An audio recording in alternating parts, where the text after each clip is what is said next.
जय सियाराम. आज स्कूलमधून आल्याला थांबायचं नावच नव्हतं. तब्येत फारशी ठीक नव्हती. ट्रिपवरून आल्यानंतर दमलो होतो आणि सुट्टी नव्हती. पण बाईचं काम काही थांबत नाही. म्हटलं चला फास्ट सुरुवात करूया. सगळ्यात आधी कपड्यांच्या छान घड्या घातल्या आणि नीट कपाटात ठेवून दिल्या. मग घेतलं घर झाडायला, कारण सकाळी फक्त स्वयंपाक करून गेले होते. बाकी सगळं तसंच होतं.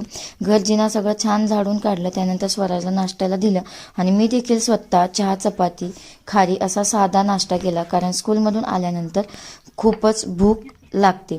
त्यानंतर मग थोडेसे आपले झाडं त्यांना पाणी वगैरे घातलं. आणि ना मी याच्या आधीच्या व्हिडिओत सांगितलं होतं की मी झाडांची कटिंग वगैरे केलेली आहे. तर ते झाडे ना इतके छान ग्रो झालेत, इतके छान त्यांना पालवी वगैरे फुटली. तर थोडा वेळ 5 मिनटं झाडांजवळ जाऊन बसल्यानंतर अगदी सगळा थकवा निघून जातो, कारण आपल्या आवडत्या गोष्टी जर आपण केल्या ना तर खूप छान वाटतं. आणि असे छान फुटले देखील होते, फुलं देखील आलेले होते आणि कळ्या देखील तेवढ्याच छान आलेल्या होत्या. त्यानंतर मग घेतली फरची पुसायला. आज मी पहिल्यांदा ओहूंचं काहीतरी ऐकलं होतं, कारण ते सकाळी म्हटले अश्विनी राहू दे, जास्त तक करू नको, फरची राहिली तर राहू दे. पण मला काही जमलं नाही, आवडतही नाही, म्हणून घरी आल्यानंतर फरची पुसायला घेतली. सकाळी पुसायचं राहिलं होतं.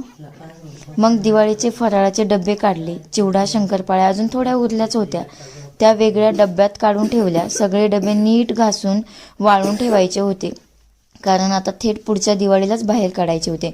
मध्ये मध्ये स्वराचे लुडबुड चालूच होते. त्याचा अभ्यासही चालूच होता, कारण त्याची एक्झाम चालू होती. घर, मूल, अभ्यास सगळं एकत्रच असं काहीसं चालू होतं. सगळं आवरून मग ड्रेस वगैरे चेंज केला आणि शेवटी स्वतःसाठी फक्त 5 मिनिटे दिली. तर ते कशासाठी? केसांना हेअर ऑइल करायचं होतं आणि थोडीशी मसाज करायची होती. तर ते सगळं करून घेतलं. असा हा माझा आजचा दिवस, दमलेला पण समाधान देणारा. व्हिडिओ आवडला तर लाईक करा, कमेंट करा आणि सबस्क्राईब करायला विसरू नका. Bye bye.